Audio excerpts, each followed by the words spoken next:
got your ass kicked. Don't be conservative. Tell me I got my ass kicked. You that's did. What I want to hear. 42 points. Do I need to say anything else? What happened in this game? I don't think Draymond should have been suspended at all. Are you out of your damn mind? You are out of your damn mind. Hey, Josh, can you smell?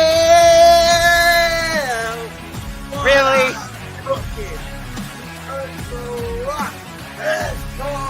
Back to SmackDown and completely stolen Cody Rhodes' WrestleMania moment. This is total. No, you don't get to talk right now. Oh, really? No. You don't get to talk. No. I am projecting. That's what I do in the media. You guys are afraid to put your freaking takes out there. Yes, that's what I'm doing. You, again, just you like... know how sports media works? This is my job. It is a Tuesday. It is ALCS day. It is NFL trades galore. We are all over the place, ladies and gentlemen. Welcome back to episode 53 of Championship Rings. I'm Brandon Lewis, host of Brandon's War, alongside my regular co-host, Ungar the Max, the host of the Sports Room Talk Show. And here with us tonight is friend of the show of Brandon's World and Championship Rings, my good buddy, Jalen Sandvick. Fellas. Oh, boys, we have a lot to talk about. Fellas, let's not waste any time. Davante Adams is a New York Jet. Amari Cooper is a Buffalo Bill. Josh, I'm going right to you. Let's get your reaction. I mean, neither of these trades are a surprise. One, because the Cleveland Browns are a total dumpster fire. So good for Amari Cooper to get out of there and actually play with a good quarterback in Josh Allen. My guess is he's going to take on that Stephon Diggs role and be that number one wide receiver. As for Davante, once Derek Carr left the Raiders to go to New Orleans, it kind of felt like this was inevitable that he was going to leave Vegas. And he was saying he either wants to go to New Orleans or the Jets. Makes sense. Both trades make sense. Jalen, let's go to you. See, now, the writing was on the wall as soon as Derek Carr left. The writing was on the wall. If you watch the receiver documentary, you heard Davante say, I need to get the hell out of here ASAP because I'm getting injured and I'm hurt. And this is the most injured I've been in my entire career. But for the Browns, the writing was also on the wall. I mean, he didn't want to be here. Who would want to be here right now? I feel like anyone in their right mind would want out of Cleveland. I even think our own fans want out of Cleveland because I sure do, and I'm a Lions fan. So this begs my question: Is Myles Garrett going to be a Detroit Lion or what? So, we'll get to this later because Aiden Hutchinson suffered a season-ending injury, but Myles Garrett is a partial owner of the Cleveland Cavaliers. My friend pointed that out to me earlier. So I don't think that's going to happen. But it's interesting you brought that up because I put out that exact idea in my giant group text earlier. So maybe you and I are more similar than you think, Jalen. The Lions would have to give up. And again, it's completely off topic, but since you brought it up, I'll address it. I think the Lions would have to give up 2 firsts, at least for Garrett, I would think. You know, that's why I think you go get Crosby, right? Well, that's the other thing is, and again, I find it so funny because it relates back to the Davante Adams aspect, which is, remember when Davante Adams and Max Crosby pounded on the table by Antonio Pierce? We can't let this guy out of our building. He's going to be the perfect head coach for us. And now look at him now. Max Crosby's pushing assistant coaches. We've never seen him do that before. Davante Adams clearly fell out of love with the Raiders. He's now a New York Jet. Here's the thing. From the Davante Adams side, I'm surprised this didn't happen sooner, like you both alluded to. Aaron Rodgers and the New York Jets are now basically the Green Bay Jets. Randall Cobb, Allen Lazard, Nathaniel Hackett, Aaron Rodgers. I mean, you name them, they're with the Jets. All of Aaron's buddies that are allowed to be with the Jets are with the Jets. The firing of Robert Sala, which we were not in the air for last week due to prior commitments with baseball, and Josh was working the Cavs preseason game last week. That was all orchestrated, obviously, by Aaron. They even stripped Nathaniel Hackett of play calling, but the Jets are Aaron Rodgers' franchise now. And for Amari Cooper, I know a lot of people out there were saying Buffalo could go after Davante Adams, Buffalo could go after Amari Cooper.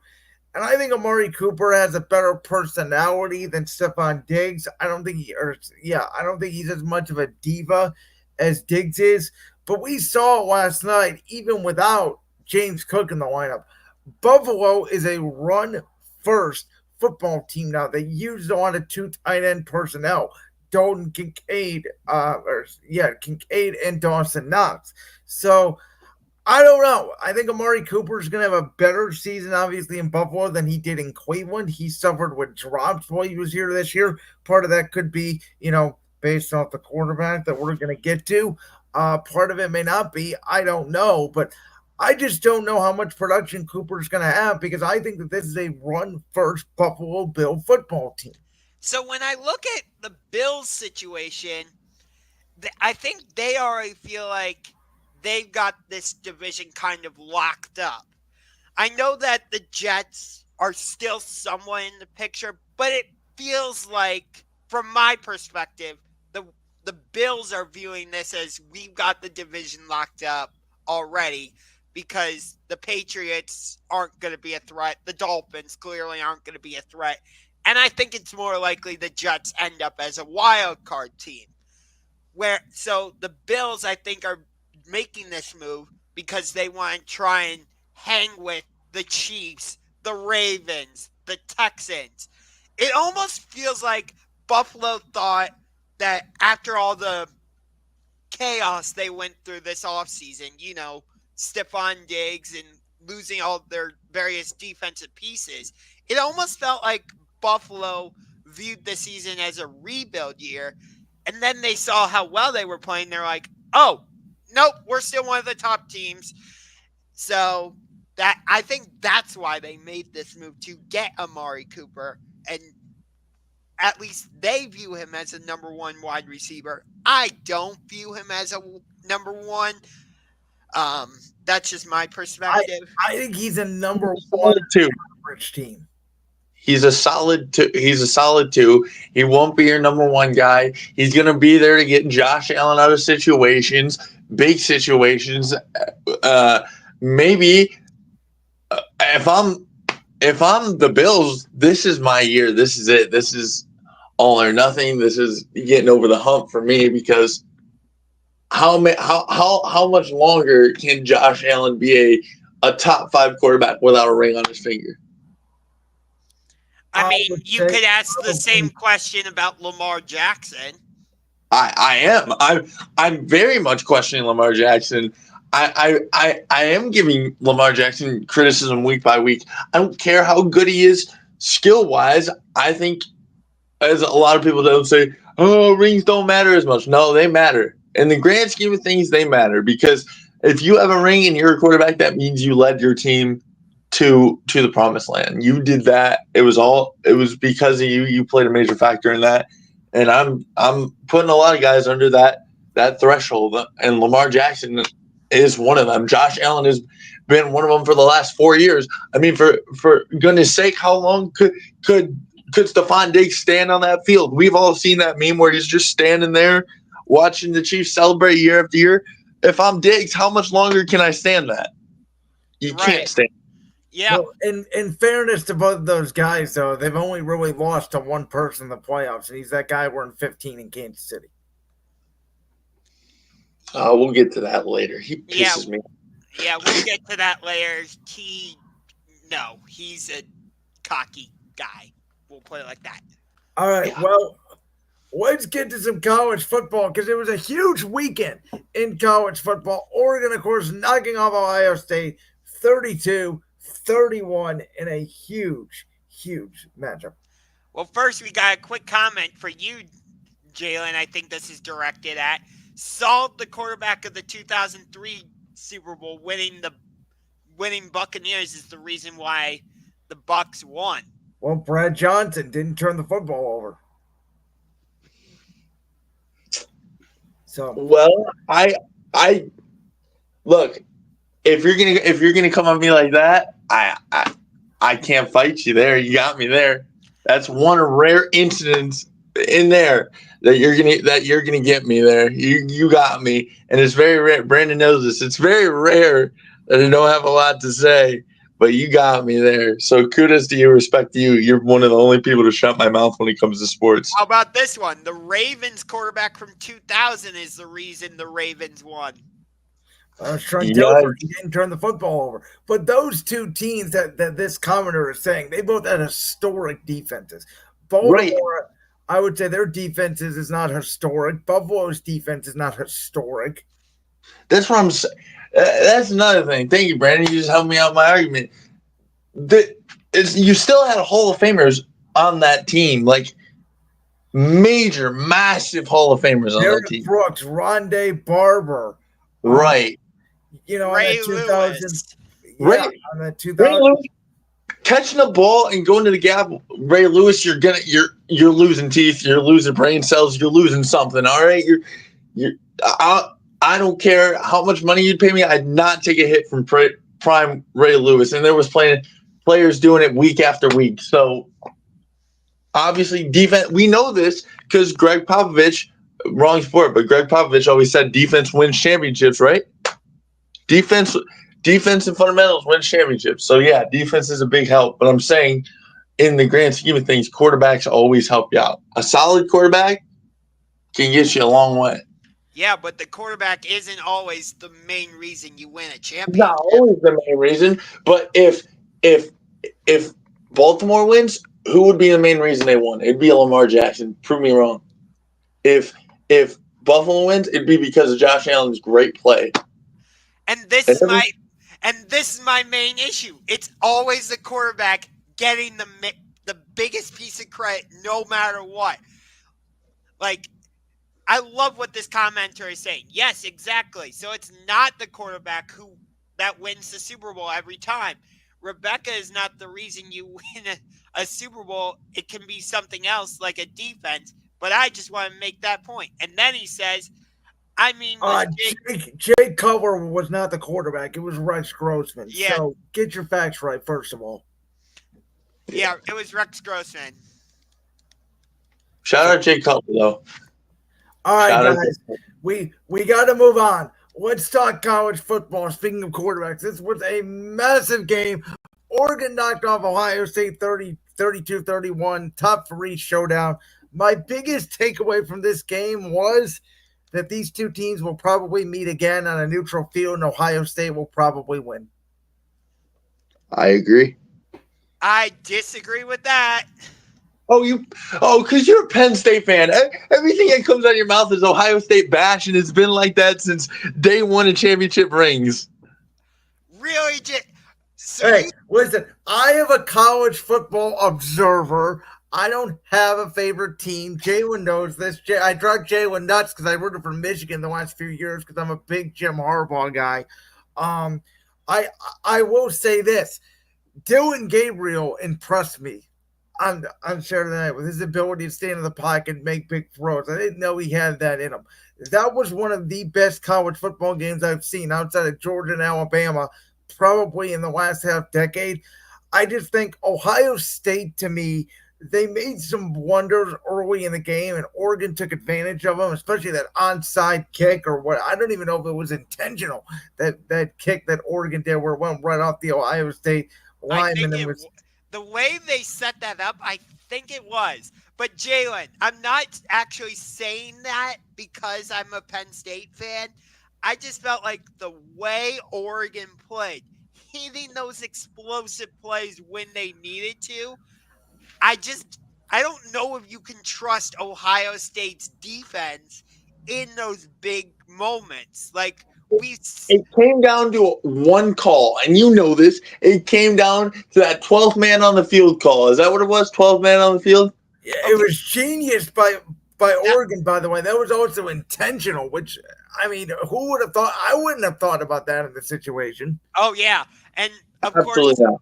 of course, the controversial play was the offensive pass interference on Jeremiah Smith, which I admit could have gone either way. This is how I've always felt about offensive pass interference as an offensive guy. I don't like offensive pass interference because I think receivers, unless you blatantly do this action where you're physically pushing the DB away, it's very hard for me to intentionally say the receiver is intentionally pushing because the receiver is always trying to get separation. So to me, unless you're blocking downfield or again, you're physically doing a shove. I thought it was a good sell by Oregon. I agree with Josh. It could have gone either way. I will admit, in the moment when I saw the flag live, I did think it was a good call in the moment. It was just a tough pill to swallow. Props to Oregon, though. I give them all the credit in the world. I knew it was going to be a dogfight. I knew it was going to come down to the final 2 minutes, minute and a half, whatever. I would hope to play them again. Honestly, I really want that. I want that taste of revenge. I want to go at it again. And I know there's a strong possibility. And if that happens, then I'll get my popcorn ready, just like I did Saturday night. No, I'll scream, I'll yell, I'll throw my tribe hat because I was wearing my tribe hat because earlier in the day, and I'll just be an Ohio State football fan, and it'll be fun to watch. And I'm excited. I do agree with Josh, though, that for whatever reason, ever since Ryan Day has taken over Ohio State in these big games, whether it's Michigan or, some of the games even against Penn State or the Georgia game in the national championship with C.J. Stroud, the defense has not shown up, and they've been unable to run the ball and win the line of scrimmage. They bring over Chip Kelly, obviously former head coach, Philadelphia, San Francisco, Oregon, UCLA, who, to me, I am shocked that Chip Kelly is going less tempo, running the ball more under center. Really seems like to change that philosophy. I just think, to me, the thing that will hold Ohio State back, though, I don't even think it's their defense. I watched that whole game, and I know he had the blunder at the end of the game, but I did not come away impressed by Will Howard. I didn't either. If you want my honest opinion, I think he's average. If you really look at it, yeah, he made that one mistake, and I was aggravated about it for days because Brandon knows I sleep on sports losses. He knows this. I've done it since I've been 13, 14 years old. I still do it. So, yeah, I blamed a lot of it on Will Howard just because he was the first guy. But if you really go back, a lot of it was Will Howard. He didn't look great. He didn't look accurate. He just looked shaky. He didn't look confident. There was no confidence. Now, Oregon had all the confidence in the world. They had the home field. They came out swinging. They had it all. But I'm gonna drop a bomb here, and I want to know how you guys feel about it. If Ohio State doesn't win a natty, Ryan Day is gone. Josh, I'll let you answer that. But for me, it depends on, do they make the Final Four? I think he'd be safe if they make the Final Four. If not, then yeah, I think he'd probably be gone. I'll even take it a step further, Jalen. If he loses to Michigan for a third straight year, I think Ryan Day is gone. I don't think he will. Shot I think Ohio State is going to beat the hell out of Michigan this year. I don't even think it's close. There's no chance, and there's no shot in anywhere that Michigan wins. And if they do win, you won't see me for a couple months. We'll just say that. I'm going on one of those dark room retreats. See, and I've always told both of you this, and, Josh, I think you went through this a couple of times with James Franklin at Penn State. I don't get the idea of college football coaches. They may lose 1 or 2 games maximum a year. I mean, what's Ryan Day's record at Ohio State? 90%. And it's like if they lose 1 game, you guys want them thrown out the door. Because college football, the losses, the 2 losses mean something. In the NFL, that doesn't mean anything. Yeah, but not anymore because of the 12-team playoff. That's the other thing about this game. No, the 12-team playoff, I think, adds more emphasis onto these games. See, I don't think it does, because could you imagine the reaction out of Columbus if they watched this game in the 4-team playoff era? It's panic mode. Now it's like, who cares? We know we'll see him again. That's exactly. Brendan, you just dumbed my reaction down exactly. I was with a group of my buddies. We were sitting in my basement, and everyone's all angry. Oh, we lost. I'm like, 12-man playoff. Who gives a crap? Who cares? We'll be there. There ain't no way we're losing to the rest of the schedule. There's no shot. Yeah, I don't think, as much as I want to say Penn State can beat Ohio State, no. The way Drew Adler played in Napa Valley, I give Penn State a little chance. I'm not going to say that's 0. James Franklin has shown a history that he cannot beat Michigan or Ohio State.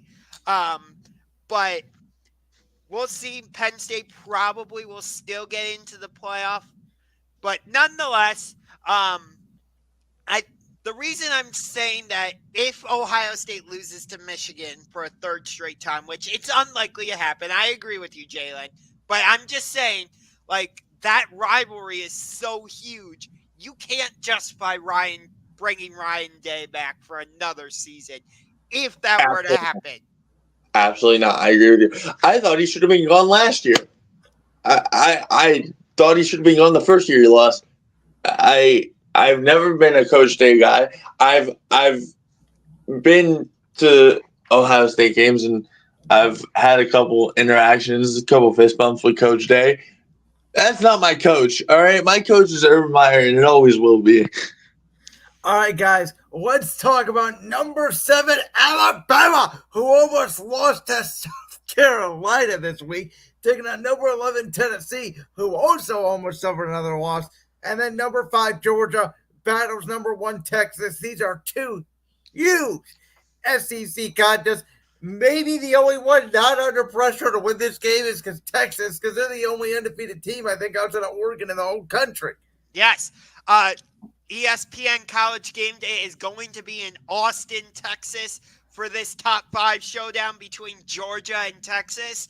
And just a little caveat here. Do you remember who Alabama played the week after hosting Georgia? Do you remember? Vanderbilt. Yes. Who does Texas play the week after hosting Georgia? Vanderbilt. That's right. Is that in Vanderbilt again for Texas? Yep. Oh my goodness. Think about that for a second. I just want to plant that little seed. Good for college football. That's a great scheduling on them. Listen, I'll take the Georgia-Texas angle first. I've told Josh this since day 1 this year, even after they beat up on Clemson in the second half of game 1. There's something missing from Georgia this year, in my opinion, offensively.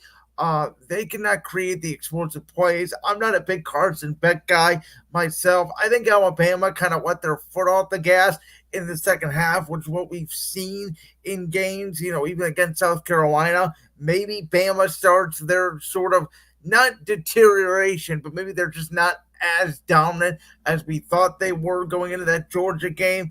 But and I've told Josh this, Jalen, from day 1 this year, it doesn't matter if it's Quinn Ewers or Arch Manning under center for Texas. I think they have the best offensive line in the country. I think they have the best skill position players in the country.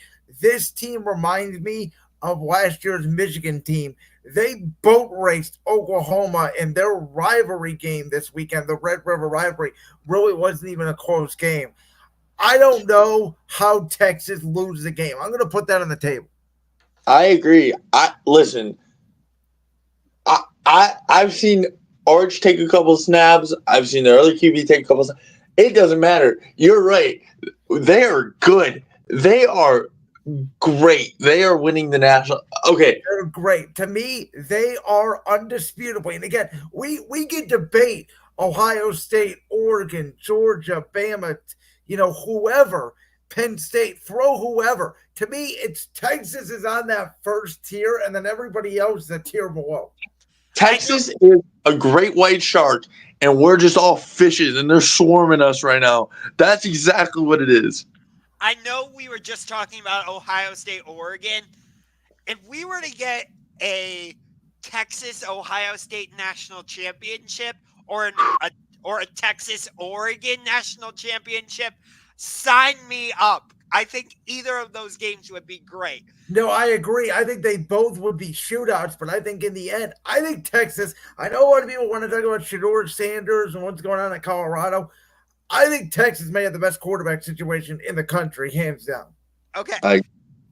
So I just want to touch on this aspect of the Texas-Georgia game that I don't think anybody's really talking about. I know they just blew out Oklahoma in the Red River rivalry. I get it. But by the same token, do you think that, we know how heated that rivalry is between Oklahoma and Texas. It's the Red River rivalry for a reason.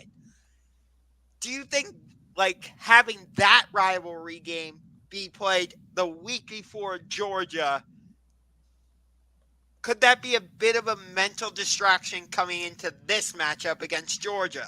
If that game was in Athens, I would say yes. But I think because this is at home, which home field advantage in most sports is becoming less relevant than ever, except for college football, where you have the most crazy environments out of maybe any sport. NBA gets pretty close because the fans are right there next to you on the court. But these fans, for God forbid, Vanderbilt took the goalpost down and threw them in the river a couple weeks ago. So that's the way I look at it. I will say this. I think Georgia will come out more prepared than they were against Alabama. They know they cannot fall behind against Texas the way they did against Bama. So I think it will be a closer game. But no, I don't think Texas will fall into that trap. Listen, the reason college football fans are so hot, it's a bunch of 18, 19, 20-year-old kids, 21-year-old kids. They're all hammered. They've been drinking all day. They're just ready for some smash mouth football. And they're fired up. And I mean fired up. You see what Pat McAfee does to them when college game day starts?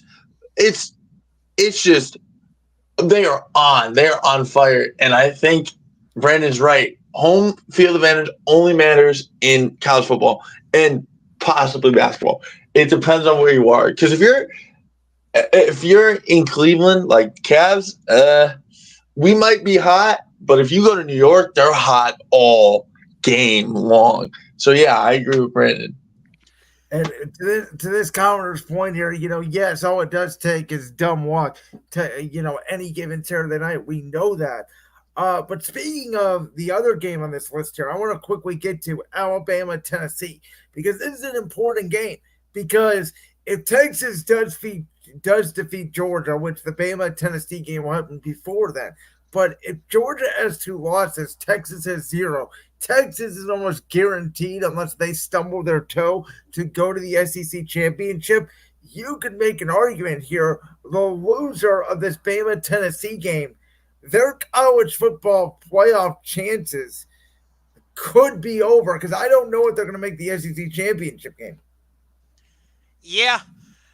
It depends because if Georgia takes the loss here, like you're suggesting, we've never seen a 2-loss team get into the college football playoff, but with this new 12-team format, it could very well happen. So I think it's going to happen. I think you could have a 3-loss team.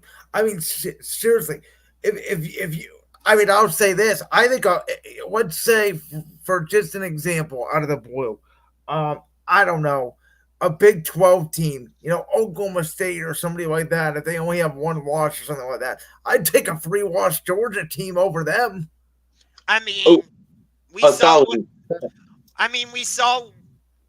We saw that type of thing last year when Florida State got left out in favor of Alabama, which, sorry, Florida State fans, but that was absolutely. And I thought Georgia was still a top 4 team in the country, by the way. Which I totally hear your argument on that. In terms of this Alabama-Tennessee game,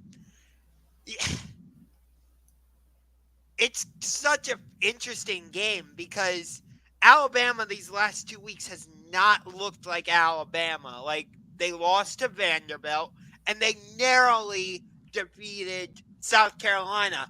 If South Carolina didn't make some mental mistakes down the stretch, they win that game. Bama had a 14-0 lead early, and it's like they thought they had him in the bag. They quit playing midway for the second quarter. All of a sudden, it's a 2-point game at halftime. It's the same thing with Tennessee, though. Like that game against Florida should not have gone to overtime. No. But so that's why I don't want to say I'm a little more interested in the Alabama Tennessee game because Georgia Texas is a top 5 matchup, but I think both teams' seasons kind of hinge on who wins between Alabama and Tennessee. I don't think that's too much of a stretch to say. Who do you think wins this game? I would say because it's in Knoxville, I would go with Tennessee.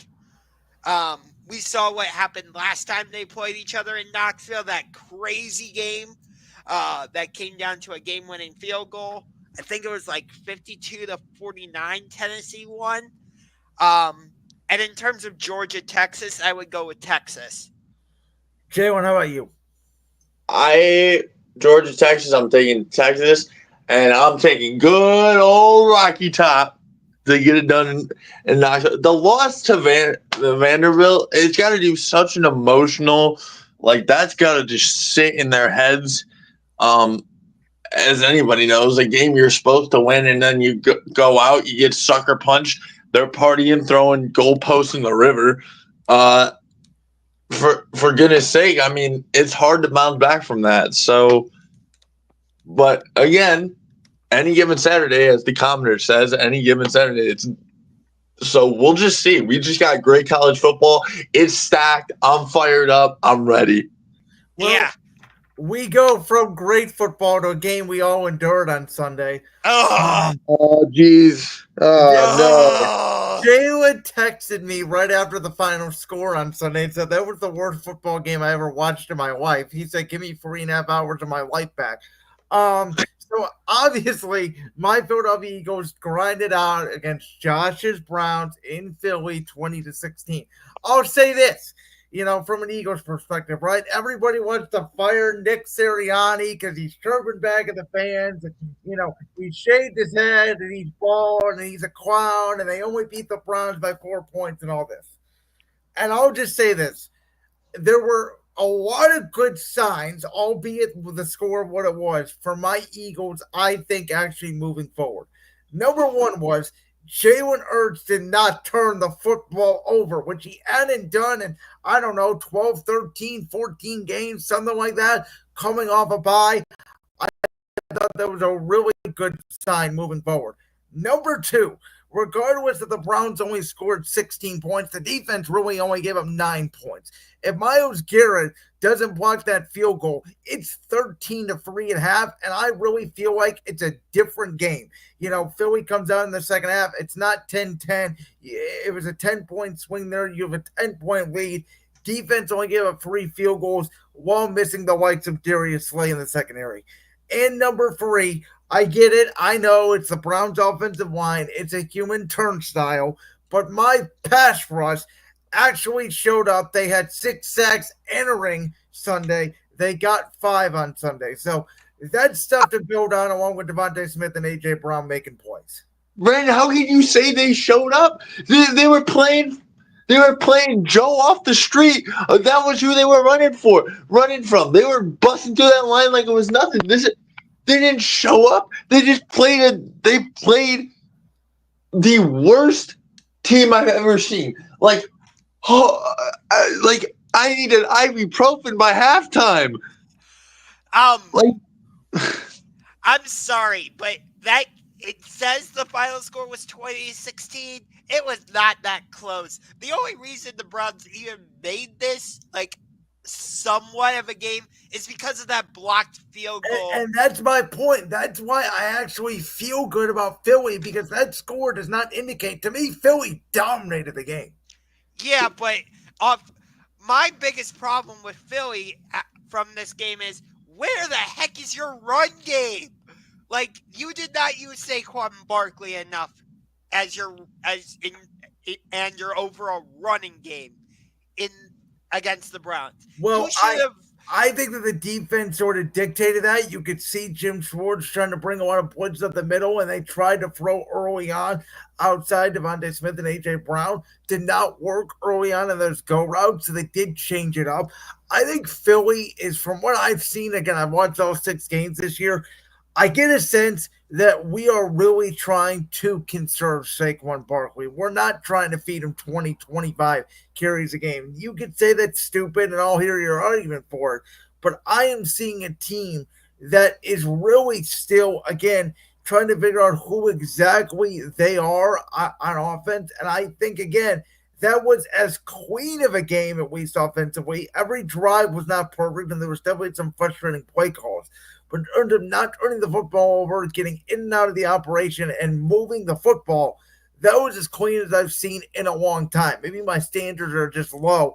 I just took it as, okay, we won this game. Let's get some building blocks, and let's see now if we can finish drives. Sorry, Josh. You were favored by 9.5 coming into this game. Your offense should have eaten the Browns defense for breakfast, lunch, and dinner. And that's exactly what I was gonna say. You were favored by 9, and then you win the game in your idiotic. Sorry, Josh, I got to rant about this Philly. I got to rant about it. Your idiotic coach is going up to his own fans saying, "Let me hear it. Let me hear it." What are you talking about? You're horrible. You need to be gone. Yeah, I don't care about Philadelphia. I actually don't like Jalen Hurts. Anyone who knows me knows I talk the most crap about Jalen Hurts. But Nick Sirianni, you need to go. You need to be on the first flight out of Philly. Oh, my goodness. I can't do this I anymore. am the only Eagles fan in the world who actually likes Nick Sirianni. And I told Josh this when we did our video correlation last week. Nick Sirianni, he has the best winning percentage of any coach in the history of our franchise. And Kevin Stefanski has 2 Coach of the Years, and look at where he's at. Okay, wait, Jalen. Actually, let me talk about that aspect for a second. Okay, Brandon has left the building. But Brandon couldn't handle it. No, I'm just kidding. But no, Jalen, I want to talk about what you just said about Kevin Stefanski winning Coach of the Year twice. Think about this for a second. The Cleveland Browns made the playoffs last season, not because of Deshaun Watson at quarterback, but because of P.J. Walker, Dorian Thompson-Robinson, and Joe Flacco. Why do I say that? Well, it's because P.J. Walker was the quarterback when the Browns beat the San Francisco 49ers. Yes, Deshaun Watson started the game, but who came in and ultimately won the game against the Indianapolis Colts? It was P.J. Walker. Yes, we got some ref ball help in that game against the Colts, but my point still stands. And then Dorian Thompson-Robinson won that game against the Pittsburgh Steelers. It's a divisional game, and it's the Steelers, so it's an important matchup. And then Joe Flacco comes in late in the season, and he wins the games against the Jacksonville Jaguars, Chicago Bears, Houston Texans, and New York Jets. Not one time in there did I say the Browns got into the playoffs because of Deshaun Watson. That's all. On what level did I defend Deshaun Watson? No, Jalen. My point there, I'm not saying you defended Deshaun Watson. My point is that's credit to Kevin Stefanski. That's my point. Let me ask you this, though. Has he won a playoff game? Has he been on the sideline in a playoff win in Cleveland? No, I understand that. But look, even it looks like this season is quickly going in a downward spiral. Oh, it's done. It's not in a downward spiral. Oh, it's over. It's been over. You're just taking it away on Mark Cooper. It's over. Okay, fair enough. This season is a wash. Done. We're probably going to be, 3-14? How about 1-16? I'm serious. Okay, it's on the board. One, Jalen, real quick, I was telling Josh last week, do you see a for sure winnable game the rest of their way on their schedule? Absolutely not. Absolutely. As a matter of fact, I was looking at the schedule because me and my buddies are trying to find a game to go to, and I'm scrolling. You got Cincinnati. Well, that's probably a loss. Pittsburgh somewhere in there. That's definitely a loss. You got all the divisional games. Lamar Jackson gonna have a field day with us. You got Kansas City. Maybe at New Orleans you could talk me into. Absolutely not. Absolutely not. No, absolutely not. I mean, New Orleans is going to start Spencer Rattler for the rest of the year, in my opinion. They're done. I mean, I think the Saints are off to 2-0. They may end up being 2-8 here. Still not worse than us. I'm sorry. No, that's fair. By the way, they only beat Jacksonville because they got that safety. I mean, you can make the argument. Jalen, all I was trying to say there, I'm not suggesting that you were defending Deshaun Watson. That wasn't my point. I'm just saying that I know the season is done. I'm just saying I don't want people to start the conversation of should Kevin Stefanski be on the hot seat. I'm not suggesting you said that at all, Jalen. Again, I'm just saying I don't want people to see this season, see how bad we are, and think, oh, Kevin Stefanski should be on the hot seat. Do you get what I'm saying? I do, but I'm sorry, Josh. I think he should be on the hot seat. No, I think everything is on the table right now. I don't think Andrew Berry, for the record, is getting enough blame for putting the roster together because his draft picks have been abysmal during the past 3 years. But I think, this decision to me, I think Kevin Stefanski's taken one for the team, saying he gives Watts the best chance to win. I don't believe that for one bit. I don't think Kevin Stefanski believes that. I mean, he's the Haslam's puppet. Well, no. And by the way, I told you this last week, Josh. I have inside information that I will not give out, but everybody blaming the Haslams, I'll say that's not who you think it is in that Cleveland Browns organization making these decisions. And again, I'm not going to write out my source on it. I have a very good source on it. We just texted privately this week. I'll leave it at that. But I think, and again, what I'm being told is everything is on the table. And I think the Browns are tanking this year. You can clearly see that. They're going to try to get rid of Watson. They're going to try to add a new quarterback, whether it's in the draft or what have you. And that's that. I mean, you're looking at your Eagles. They play the Giants this week. If you guys have a hard time with the Giants, then you really got issues. Cincinnati did. Do we think they have issues? Because I really don't. I think Cincinnati's still a playoff team. No, but from what you came from, Brandon, what you had the biggest collapse I've ever seen in my young life of watching football. Last year was horrible. Jason Kelce didn't even want to play football, for goodness sake.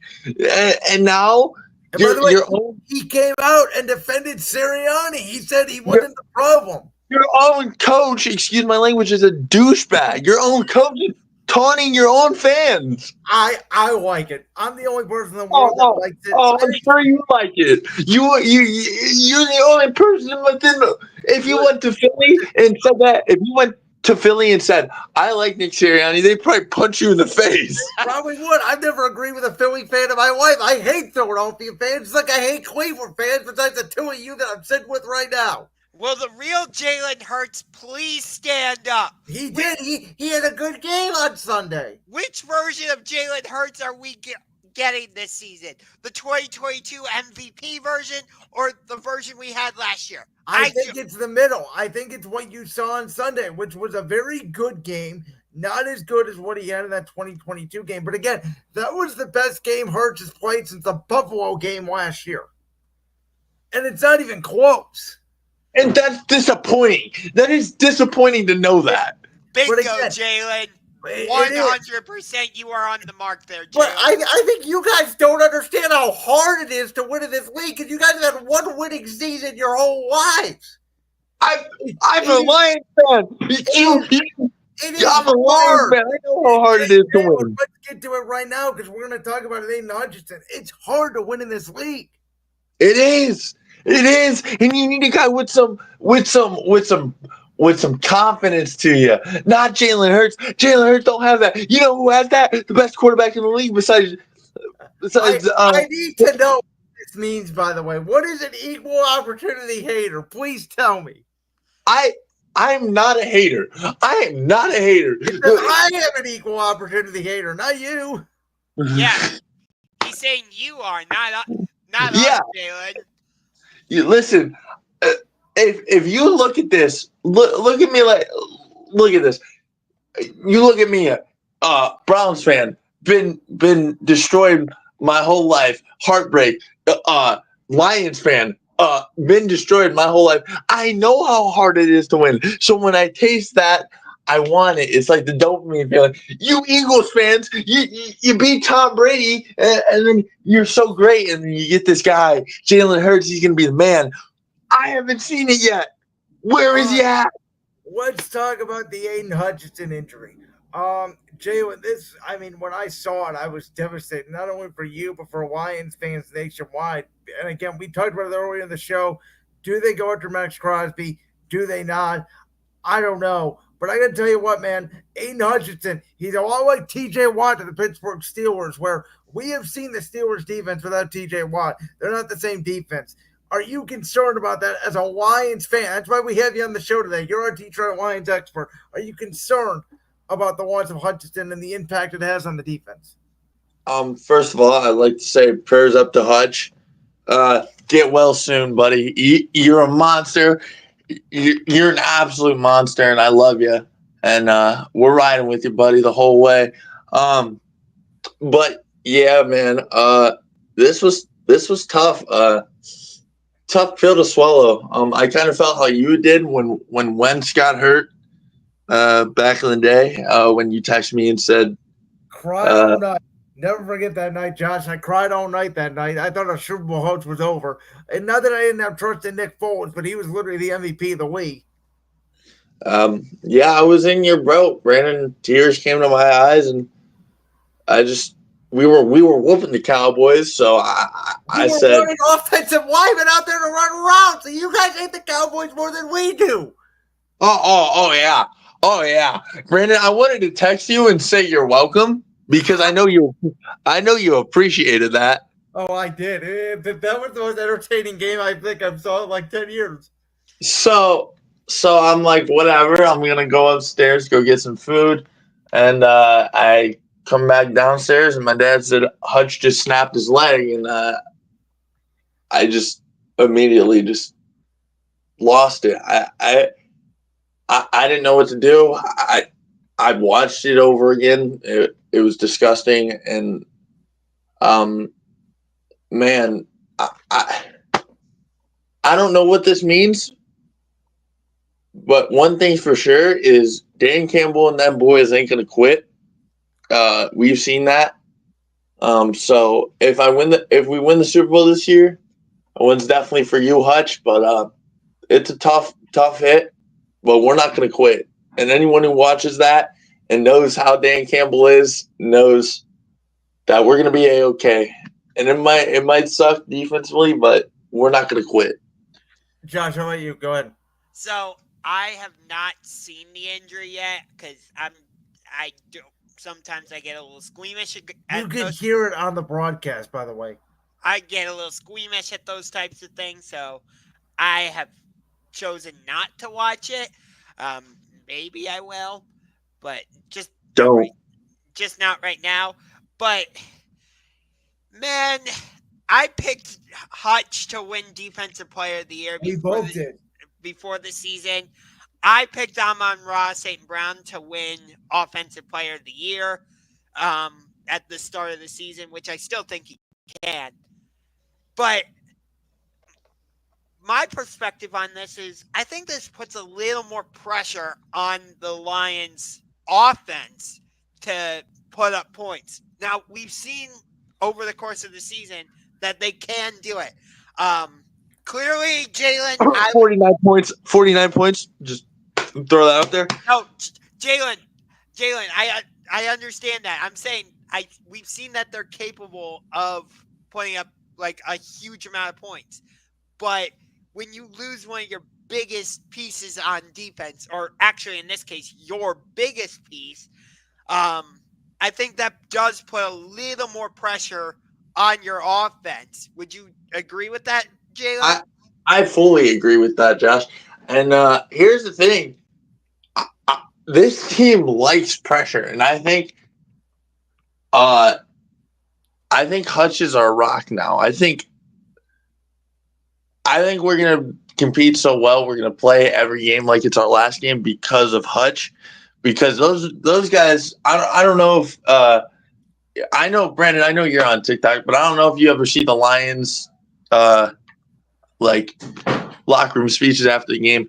We're all doing this for Hutch now. This isn't just a regular season. This means something. This is for big man over there, and I agree, and I think we can do it because I think this team likes pressure.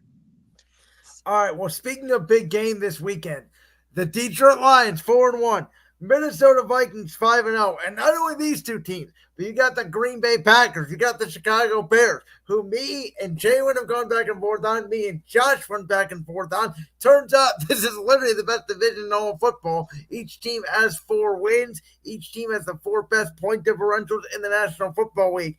Minnesota, though, coming off a bye, and there is a data point in there that I will tell you, and Jalen, you will like this stat.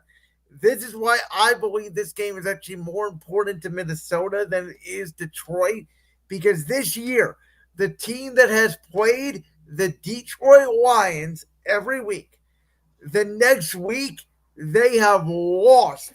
And they have most of the time gotten blown out. And why is that? It's because of the Lions' physicality. So, with that in mind, even though they lost Hutchinson, the Lions are going to be really good. I want to see Minnesota. I want to see what they got here against Detroit. I think. Okay, first of all, I understand why they kept Jets Steelers as Sunday Night Football, but I wish this game had been flexed into Sunday Night Football. I know it's only week 7, but these are the top 2 teams in the NFC North. They're 2 of the top teams in the NFC right now. I think it's more likely Detroit ends up in the Super Bowl than Minnesota, but you can't just dismiss the Vikings. So I would have liked to see this game get flexed into Sunday Night Football. But I want to see how Detroit changes their defense, because you know what you're going to get with Minnesota in terms of their offense. With those receivers on the outside, Sam Darnold has been playing really well for them. So how does Detroit change defensively to make up for the loss of Aiden Hutchinson to get after Sam Darnold? That's the key for me in this game. I agree, and I think Jared Allen, my bad. I just got Cavs newsfeed on my phone. I think Jared Goff has to come out early, and he has to come out hot. He has to, because boys, am I wrong to say that Jared Goff's playing MVP football right now? I've been telling Josh since about midway through last year, I think Jared Goff's the best quarterback in the conference. Okay, by the way, Jalen, I will admit it right here, right now. I was 100% wrong about Jared Goff in Detroit. Thank you, sir. I was 100% wrong. He has completely proved me wrong. Let me just explain why I was taking the stance I did about Hendon Hooker. It's because I saw how well he played at Tennessee, specifically in that Alabama game. And it felt like at the time when Detroit made that trade and then drafted Hendon Hooker, I'm like, okay, Jared Goff is probably just going to be used as like a placeholder to bridge the gap to Hendon Hooker. Jared Goff said, no, I'm not a placeholder. I'm not a bridge quarterback. I'm going to go out there and ball. I think a huge piece of that has got to go to the weapons the Lions have put around him, though. The 2-headed monster at running back, David Montgomery and Jahmyr Gibbs. I loved that pick for the Lions when they took Jahmyr Gibbs. Absolutely. I texted Brandon. I said, this backfield is going to be so dangerous, and it is. We're the new. Jalen was right on that. I didn't understand taking a running back top 12. I didn't understand the linebacker pick either, Campbell, and he's been great. Yeah. But I think the most important piece for the Lions, Sam Laporta. Because Laporta has been, yes, Jared Goff loves to throw it to Amon-Ra St. Brown. Don't get me wrong. But if it's 3rd and 5 and it's late in the game, and let's say the Lions are trailing by 3, who's Jared Goff looking to? Oh, you already know. It's Big Sam, baby. Exactly my point. So, while I gave credit to Jared Goff, I give a little more credit to the pieces around him. This is valid. See, this is what I wanted to hear before you made that blasphemy statement that Geno Smith was better than Jared Goff. Get out of here. Get out of here with that. I knew that. You said that, and I rolled my eyes, and I said, you just wait. You wait. Now, again, though, we can make the same argument, though, this year about Sam Darnold in Minnesota. Because you guys both know, I had said going into the year, there's a chance Minnesota could be this good because of their weapons offensively. Their defense under Brian Flores has been better than I thought. This is a big game for me for Minnesota. You got an offensive coach I really like in Kevin O'Connell coming off a bye with a Lions team coming off a very emotional win, their first division game of the year. I think it's going to be, Jalen, you know, these two teams always play close games. Always. Even last year I believe they played for the division, or for the Lions to clinch at least. And I was biting my nails all the way down to the final kneel down. So it's going to be a dogfight, and I'm here for it. Screw the Browns game. That's not even going to be close to my television because they got the 1:00 window. So sorry, Deshaun, I'm not in the mood to watch you underthrow. I'm gonna go watch my Lions, and I know that Jalen's obviously got the Lions in this game. Josh, who do you have? I gotta go with the Lions also. I think they're gonna bottle the emotion, and I like as much as I love Minnesota's weapons, I like Detroit's 2-headed running backs monster a little bit more. So, this to me is the hardest game to call of the weekend. I think it could go either way, but I think the Lions, they're obviously emotional. Minnesota is coming off a bye, and I want to see the impact of no Aiden Hutchinson for this week on that Detroit team. Jalen, I'm sorry. I know we go head-to-head in picks every week. You did go undefeated this week, so congratulations, my friend. I think Minnesota wins. I think it's by a field goal. Detroit may cover here. It's about a 2.5-point spread. But I think Minnesota at home. I think you guys will get them when you play again in Detroit. I'll take the Vikings home here. So, Jalen, let me ask you a question. As a general NFL fan, I get you're a Lions fan, but let me just ask you this. You look at the wide receiver matchup. Who do you think's going to have the bigger game? Justin Jefferson or Amon-Ra St. Brown? Dang, you put me in a tough spot here because, oh man, yeah. See, if Hutch was on the field, that's the question. If Hutch is there, it's a different ball game. I agree with that 100%. Oh man, I think just because the gap is going to be JJ, but I think we have enough grit to win to sum up. And we got the 2-headed monster to pull it out. But yeah, I think Justin Jefferson might have the bigger game. Okay, so you're taking JJ over Amon-Ra. Okay, how about Jordan Addison or Jameson Williams? See, I'm gonna go Jameson Williams here, and I think if you want me to be honest, the only way we pull this out is because I think we're gonna be able to run the football. and I think that's a big thing. I think it's going to be a very run-heavy game, but I also think Jared Goff needs to play precise, right? Like, he doesn't need to, like, throw the ball 40, 50 yards downfield. You get what I'm saying? He needs to just pick his moment and strike then. But I think this is going to be a very run-heavy game for us. I would love to see how the defense adjusts. I think, honestly, if you want me to be honest, I think Sam Laporta might have a massive game. You want to talk about that? Okay. That because of that reason, I don't think we need Goff going 40, 50 yards downfield. Just little out routes, little slants, 10 yards, 20 yards. And I think that's going to be all Laporta, because they're watching Ahmad. Like, Ahmad might not even – it's going to be tough for Ahmad, which I will be wearing my all-black Ahmad St. Brown jersey. But it's going to be a dogfight. And honestly, I think we pull it out by the skin of our teeth, maybe by a field goal, maybe. Fellas, we got to jump.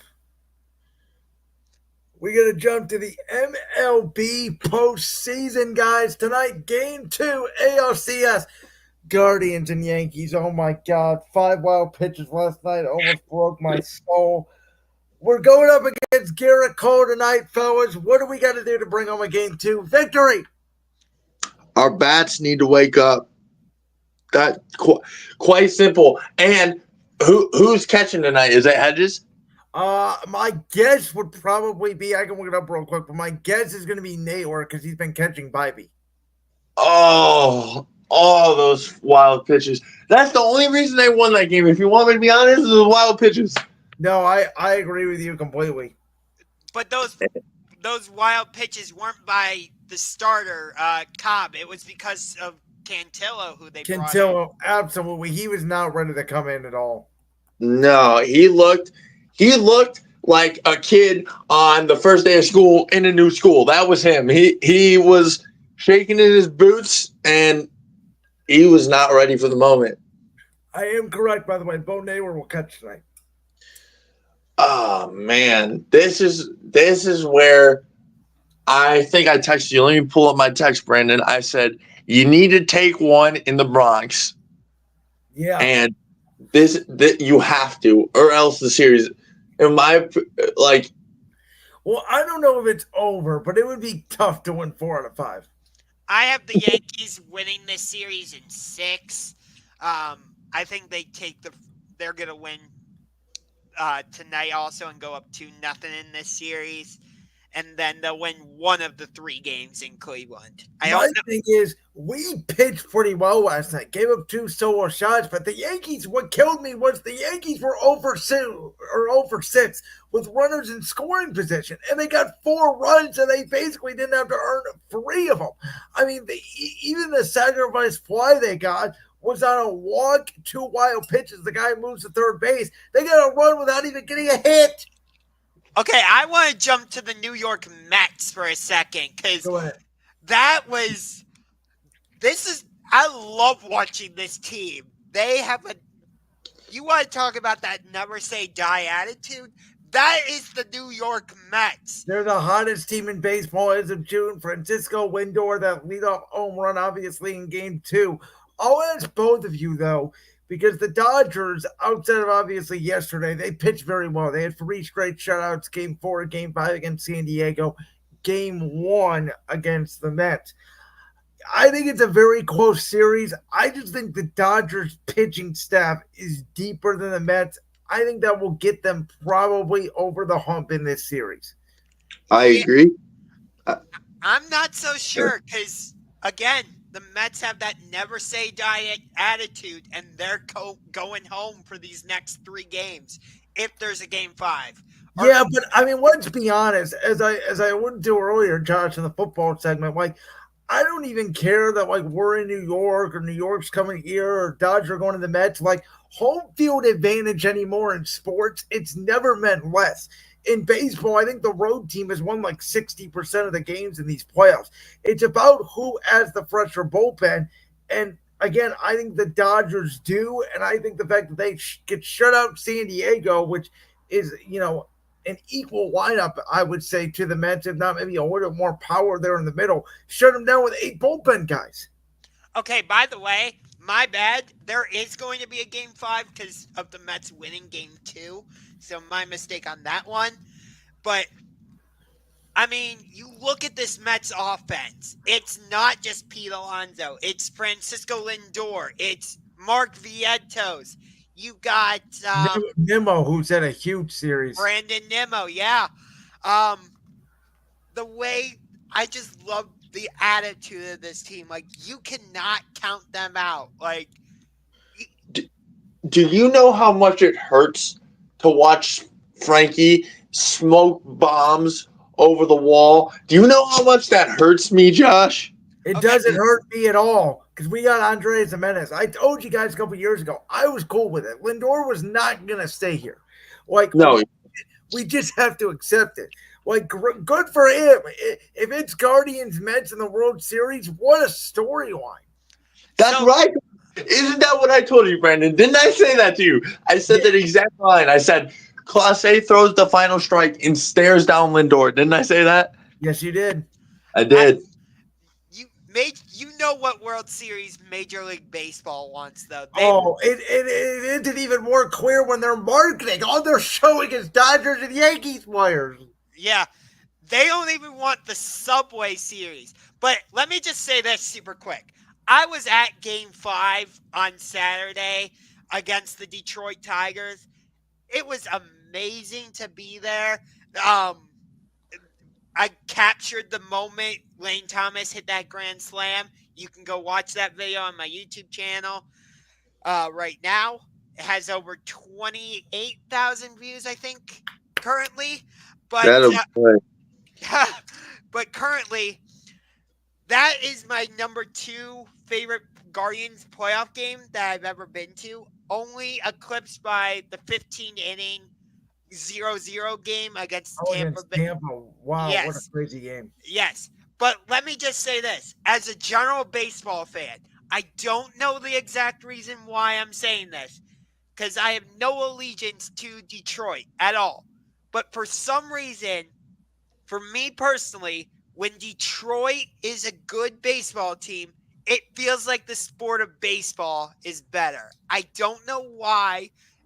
I don't know what it is about the Tigers, but for me, it just, when the Tigers are good, baseball feels better. Yeah, that's interesting. Again, I'm not, it is what it is. I really think baseball has become regional. Me and Jalen have talked about this, and Josh, me and you have talked about it a little bit, but not to the extent where, unless it's October, it's really hard to follow baseball nationally, unless you're don't have a local team or whatever. It's even hard to follow. You're telling me I gotta follow the guards while the Cavs are getting hot. If we're not in the playoffs, I'm supposed to follow baseball. Okay, I'm sorry. I'm watching the Cavs 100 times over. Although I get what you're saying, like if you don't have a team to follow, but like it's hard to follow the guards when it's June. Like that, it's tough.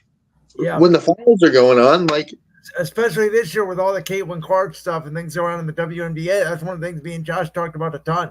Yeah. For sure.